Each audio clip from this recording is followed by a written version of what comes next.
រៀមផងចង់បានជួបភក្តិកល្យានបុប្ផាស្រុកស្រែស្ពានបឹងមេសាងពីកំណើតស្នេហ៍ប្រឡាយតាមអូននៅក្បែរខ្នំថែរូបស្រីអោបឹងមេសាងទីអនុសាបងនឹងជីវ៉ាក្នុងពេលរីត្រីវងភាំងស្រទន់ចប់ដួងហារតីអូនល្អលើស្រីនៅទឹកដី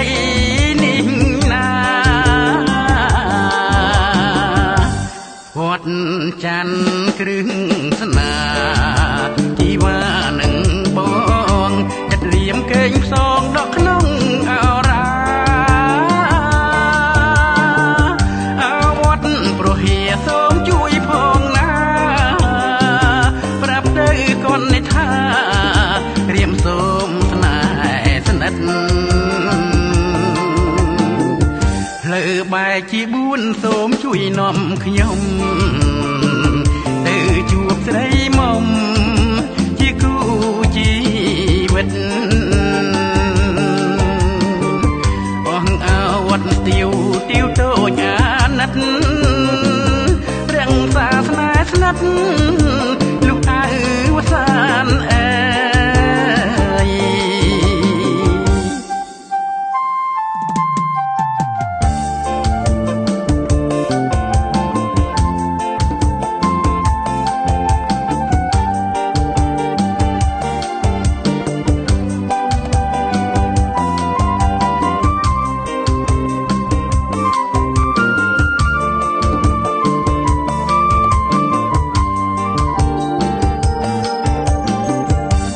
វត្ត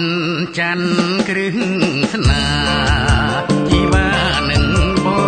ងចិត្តរៀមកេងផ្សងដកជប់អរាវត្តប្រហៀសូមជួយផងណាប្រាប់ទៅកូននេះថាព្រាមសូមស្នេហ៍ស្និទ្ធផ្លូវបែកជា4សូមជួយនាំខ្ញុំទៅជួបស្រីមុំ